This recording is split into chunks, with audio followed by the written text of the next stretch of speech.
Aujourd'hui, nous allons parler de la stabilité des prix. La stabilité des prix est définie par le Conseil des gouverneurs de la Banque centrale européenne comme une progression sur un an de l'indice des prix à la consommation harmonisé inférieur à 2% dans la zone euro. Excusez-moi, pourriez-vous expliquer ça plus simplement, s'il vous plaît? Bien. Imaginez un panier rempli de toutes sortes de produits, comme du pain, des tomates, du lait ou des chaussures, des ordinateurs. On contrôle le prix de ce panier régulièrement et on calcule la hausse annuelle du prix, ou plus rarement la baisse. Globalement, si l'augmentation est inférieure à 2%, on parle de stabilité des prix. C'est plus clair? Bon, commençons par le commencement. En fait, à quoi sert l'argent? Sans argent, nous devrions échanger une chose contre une autre. Comment un boulanger paierait-il son coiffeur? En lui offrant du pain. Mais si le coiffeur n'en voulait pas, comment serait-il payé? Tout deviendrait très compliqué. C'est pourquoi l'argent a été créé. Il facilite le commerce. Mais retenez qu'il n'a pas toujours conservé sa valeur. À certaines époques, les prix se sont envolés.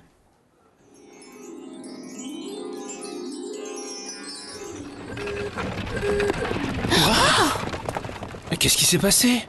Où sommes-nous? Je ne sais pas. Mais j'ai faim.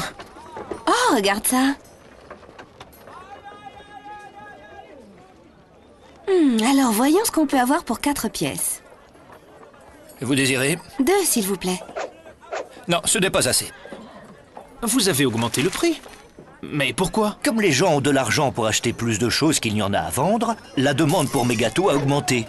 Et puis, le prix de la farine est plus élevé. Je dois régler le meunier. Le prix du bois pour mon four a augmenté aussi. Maintenant, ça me coûte plus cher de faire des gâteaux. Allez, au suivant. Pas de panique. Vous avez juste besoin de plus d'argent. Génial! Merci beaucoup. Mais c'est incroyable! Il continue d'augmenter ses prix. On ne pourra jamais rien acheter ici. Eh bien, il vous faut simplement plus d'argent. Attends un peu, je te connais. Tu es l'inflation. Oh, bravo! Comme vous êtes très intelligent, je vais tous vous récompenser par un prix en espèces. Non, arrête! Waouh! C'est génial! Non, ce n'est pas génial. S'il y a trop d'argent en circulation pour le même nombre de produits, les prix augmentent et l'argent perd de sa valeur. Vous avez vu ce qu'on m'a demandé pour ce poisson? C'est plus cher que le mois dernier. Avant, je pouvais me le permettre, mais plus maintenant. Les prix augmentent sans cesse, mais pas ma retraite. Et mes économies perdent chaque jour de leur valeur. Vous savez, c'est toujours les moins bien lotis qui souffrent dans des périodes comme celle-ci. Alors c'est donc ça l'inflation. Et quand ça commence, on dirait que c'est difficile de l'arrêter. Le revoilà! Fichons le camp!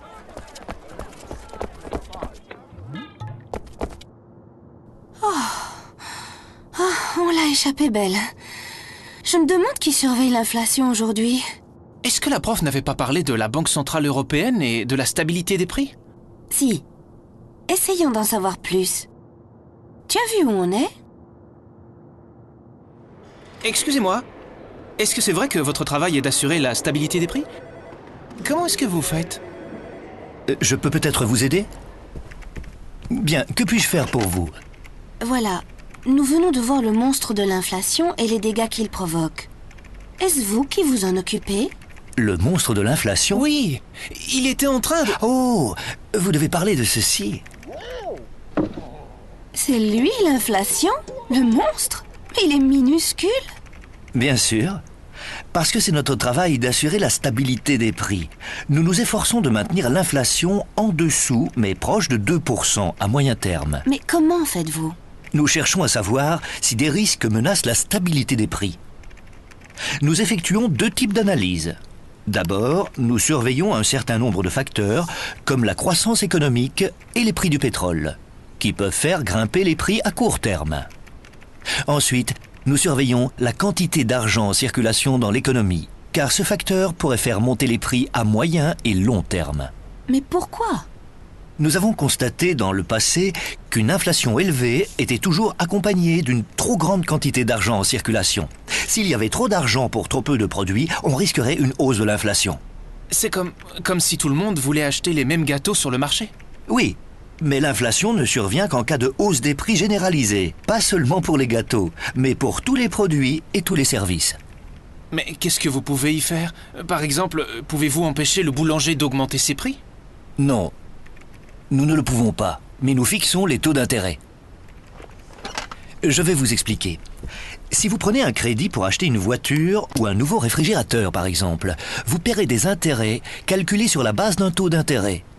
Autrement dit, le taux d'intérêt est le prix de l'argent.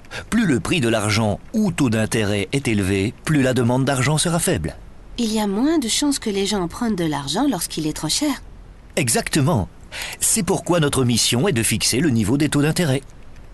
Et cela pour s'assurer que les prix restent stables dans le temps. C'est ça. La stabilité des prix crée la confiance. Elle favorise l'épargne et l'investissement. Si vous faites des courses dans quelques mois, les produits coûteront à peu près la même chose qu'aujourd'hui. De plus, les entreprises investissent plus, ce qui contribue à la croissance de l'économie et à la création d'emplois. Et tout cela doit rendre le pays plus prospère. Voyez-vous, si ce petit bonhomme grandit, il peut nuire à l'économie. À cause de lui, les gens peuvent même perdre confiance dans leur monnaie. C'est pourquoi nous, à la Banque Centrale Européenne et dans l'Eurosystème, nous prenons notre mission tellement au sérieux. L'Eurosystème ?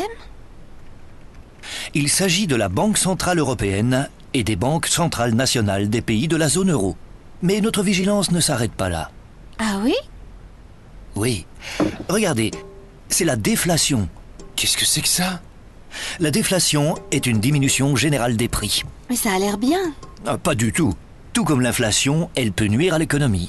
Par exemple, si tous les prix diminuent régulièrement, vous attendrez avant d'acheter quelque chose, en espérant que votre achat coûtera moins cher la semaine suivante, et encore moins cher un mois plus tard.